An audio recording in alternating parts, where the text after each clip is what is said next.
आप सभी को प्रणाम। और जो मुझसे आयु, वचन, कर्म और ज्ञान से बड़े हैं, उन्हें चरण स्पर्श। देखिए, आज मैं जिस विषय पर चर्चा करने जा रही हूँ या अपने विचार प्रकट कर रही हूँ, हालांकि उससे मेरा कोई प्रत्यक्ष संबंध नहीं है।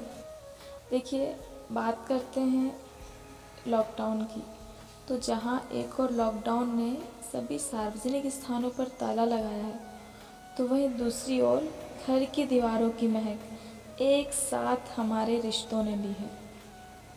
मैं यहाँ पे किसी राजनीतिक, सामाजिक या आर्थिक द्वंद्व पर चर्चा नहीं करने वाली हूँ, बल्कि एक ऐसे विषय पर चर्चा या अपने विचार देना चाहती हूँ जो प्रत्येक से किसी न किसी रूप में जुड़ा हुआ है। हाँ, तो मैं बात कर रही हूँ धर्म की। आज हर एक का कोई ना कोई धर्म ज़रूर है। आप किसी भी व्यक्ति से पूछ लीजिए, उसकी कास्ट है, डिफाइन है, किस कास्ट का है, किस धर्म का है, उसकी कास्ट किस धर्म के अंतर्गत आती है ना। तो आज सारे विश्व में जो परिवर्तन हुआ है, उससे न केवल मानव अपितु समस्त जीव अजीवित कारकों को प्रभावित किया है। क्यों किया है? इतने वास्ट लेवल पे कैसे प्रभावित कर दिया? क्योंकि ये जो परिवर्तन है वो मानव ने नहीं किया, प्रकृति ने किया है, जिसके एक अंश मात्र की गूंज से हम सभी निर्मित हुए हैं। अंश मात्र की गूंज समझ रहे हैं आप? देखिए, आपने सुना होगा प्लेट टेक्टोनिक थ्योरी। अच्छा, ठीक, सरल भाषा में बोलते हैं तो पृथ्वी है हमारी, जो पृथ्वी की जो आंतरिक संरचना होती है, उनका आपस में टकराना, उनकी आपस में क्रियाएं, उनका मेटाबॉलिज्म जो भी होता है, तो उसमें से एक ध्वनि निकलती है, एकमात्र ध्वनि निकलती है, और वो ध्वनि है ओम की, है ना। तो यहीं से क्या हुआ है, ओम की उत्पत्ति हुई है। और ऐसा बोला जाता है कि ओम से ही सब कुछ बना है। ठीक है, जो पांचों तत्व हैं, हम हैं, प्राणी जगत है पूरा, वो सब ओम से मिलकर बना है। देखिए, देखा जाए तो जो सभी धर्म है, सभी का एक ही उद्देश्य है, या सभी कहीं से भी घूम के आ रहे हों, मिलन स्थल सभी का एक है, मानव कल्याण। तो क्यों ना हम आज मानव धर्म की बात करें। देखिए, मैंने मानव धर्म को यहाँ पर साध्य बताते हुए साधन के रूप में हिंदू धर्म, नहीं, हिंदू नहीं बोलना चाहिए, हिंदू तो एक छोटा धर्म हो जाएगा, सनातन धर्म के ग्रंथों का सहारा लिया है। सनातन धर्म का एक छोटा पार्ट है हिंदू धर्म। ठीक है, जब हम धर्म की बात करते हैं उसके आगे सनातन लगाते हैं, मतलब प्राचीन धर्म की बात कर रहे हैं।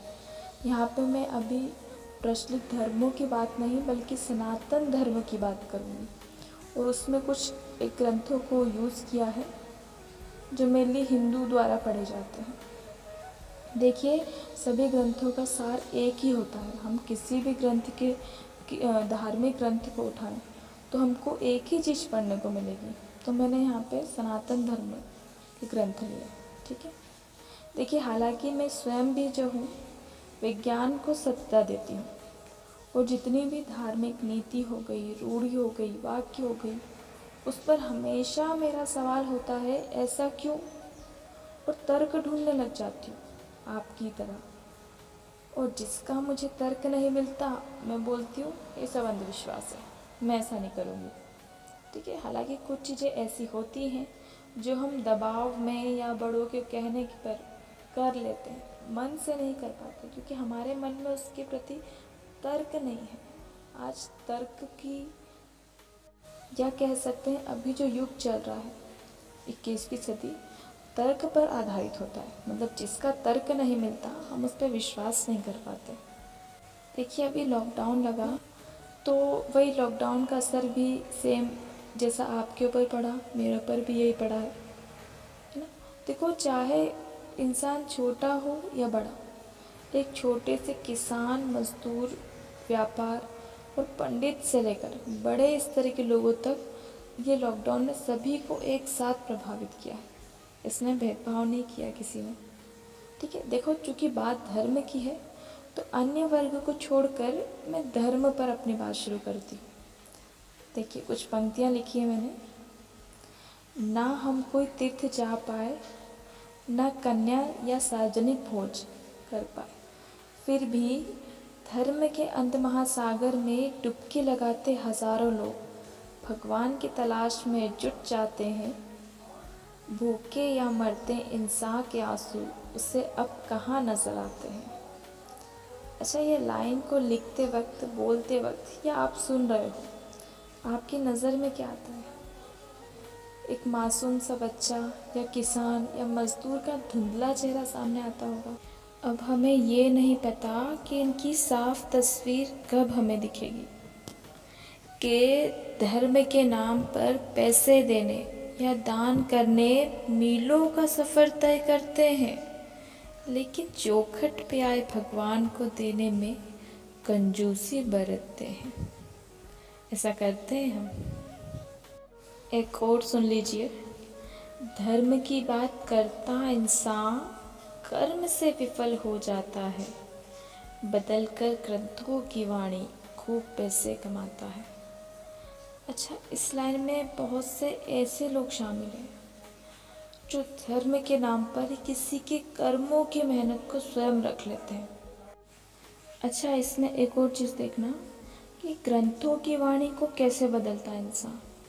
देखिए, हमारे ग्रंथ में लिखा है धर्म का अर्थ क्या होता है। धर्म का अर्थ मन, वचन, कर्म से होता है ना, अर्थात मन, वचन, कर्म से नैतिक होना। किंतु आज धर्म का अर्थ क्या हो गया है?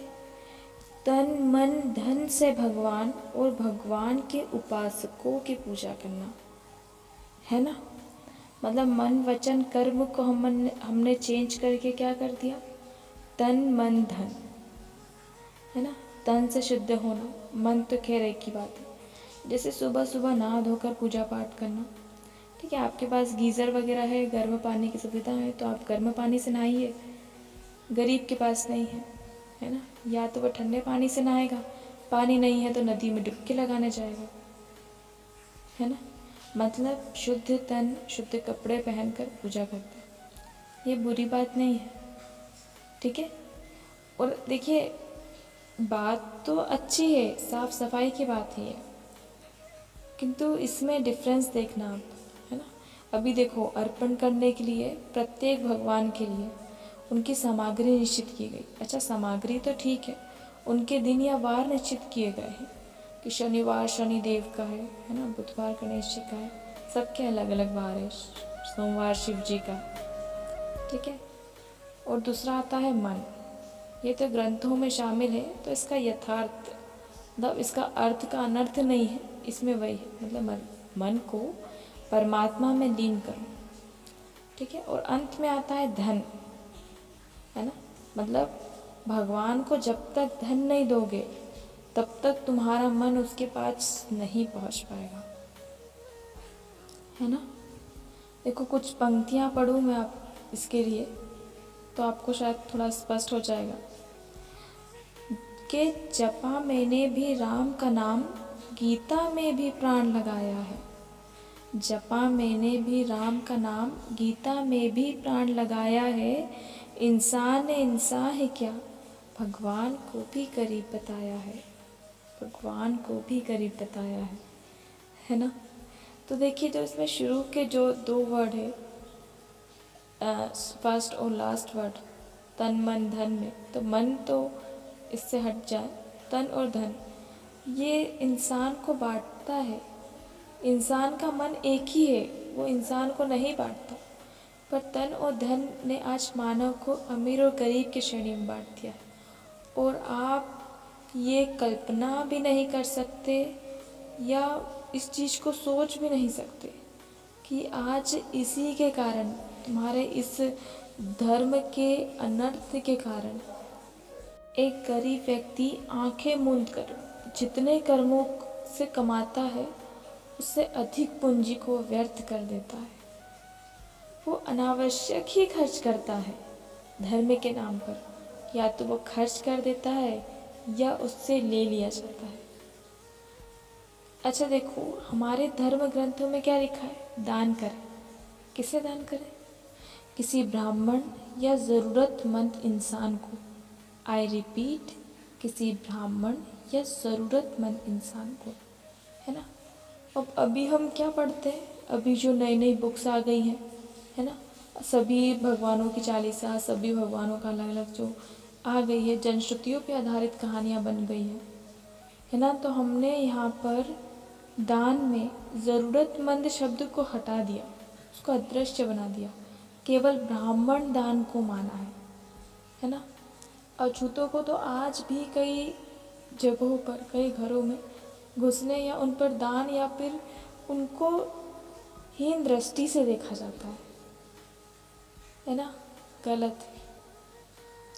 बहुत सी जनश्रुतियों और ग्रंथों में ब्राह्मण को इतना पवित्र बताया है कि उसके संपर्क मात्र से ही पापों का नाश हो जाता है ना। ये बात बिल्कुल सही है। एक ब्राह्मण में इतना तेज होता है, इतनी सकारात्मकता होती है कि वो जो जन्मों की नकारात्मकता है उसको सोख सकता है ना। तो आप दान तो अवश्य देवे। तो ब्राह्मण को दान देना बहुत पुण्य का काम है। तो आप ज़रूर कीजिए दान। आपकी समर्थता के अनुसार ब्राह्मण को दान करना अच्छा होता है ना। अच्छा, इसके पहले ये समझे ब्राह्मण होता कौन है। देखिए, ब्राह्मण की परिभाषा में भगवान बौद्ध ने क्या श्लोक दिया था, न जटाहि न गोते ही न जच्चा होती ब्राह्मणों, यम ही सच्चम च धम्मो च सूचि च ब्राह्मणों। इसका अर्थ है कि ब्राह्मण न तो जटा से होता है, न गोत्र से होता है, न जन्म। जिसमें सत्य है, धर्म है, जो पवित्र है, वही ब्राह्मण है। तो इससे क्या समझ आ रहा है कि भाई कोई व्यक्ति ब्राह्मण कुल में जन्म लेता है, हालांकि ब्राह्मण कुल ये कोई कुल नहीं था। ब्राह्मण पूर्व काल की बात करें तो ब्राह्मण होने के लिए शिक्षा, दीक्षा और कठिन तप करना होता था। इसके बाद कहीं वो ब्राह्मण बनता था। ठीक है। अब गुरुकुल की जैसी कोई परंपरा तो रही नहीं। ठीक है। और जिन लोगों ने ब्राह्मण तत्व अपने प्रयासों से हासिल कर लिया था और उस कुल में जो लोग जन्मे हैं वो खुद को ब्राह्मण समझते हैं, है ना। जैसे ऋषि मुनियों की संतानें खुद को ब्राह्मण मानती है, जबकि न तो उन्होंने शिक्षा ली, न दीक्षा ली, न ही कठिन तप किया। तो सबसे पहले ये जानो कि कौन ब्राह्मण नहीं है। ठीक है। तो कहते हैं जो पुरोहिताई करके या पूजा पाठ करके अपनी जीविका चलाता है वो ब्राह्मण नहीं है, वो याचक है। जो ज्योतिषी या नक्षत्र विद्या से अपनी जीविका चलाता है वो भी ब्राह्मण नहीं है, वो ज्योतिषी है। और जो कथा वाचता है वो ब्राह्मण नहीं है, वाचक है। ठीक है। ऐसे ही वेद या ब्रह्म को छोड़कर इसके अलावा जो कुछ भी कर्म करता है वो ब्राह्मण नहीं है। सिर्फ ब्रह्म शब्द का उच्चारण करने से कोई ब्राह्मण नहीं हो जाता है। तो ब्राह्मण कौन है? जो मन वचन कर्म से ब्रह्म को छोड़कर या ईश्वर को छोड़कर अन्य किसी को नहीं पूजता, वो ब्राह्मण है ना। और वो शरीर नहीं, आत्मा से संबंधित होता है। उसमें अलग ही पारलौकिक तेज होता है, शक्ति होती है।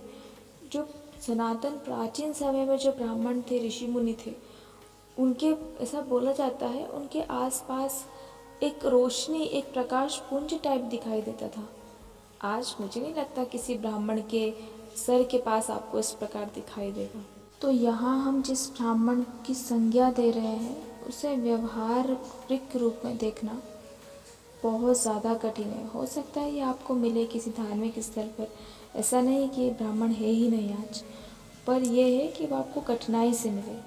पर हाँ, किसी ज़रूरतमंद को आपको ढूंढने की आवश्यकता नहीं है, वो आपको कहीं भी मिल सकता है। आपके चौखट पर, एक किसान में, एक मजदूर में, या किसी भी धार्मिक, सामाजिक, आर्थिक रूप से असमर्थ व्यक्ति ज़रूरतमंद की श्रेणी में आता है। कि कपट हजारों हृदय में मिलकर अपमान बरसाते हैं, स्त्री धर्म तो याद सबको, पुरुष को क्यों भूल जाते हैं। ये एक चीज़ मुझे आज तक समझ नहीं आई कि शिव बड़े हैं या शक्ति। हालांकि ऐसा बोला जाता है कि शिव और शक्ति जो है वो अर्धनारीश्वर रूप में, अर्थात नारी और शक्ति या शिव दोनों एक ही हैं।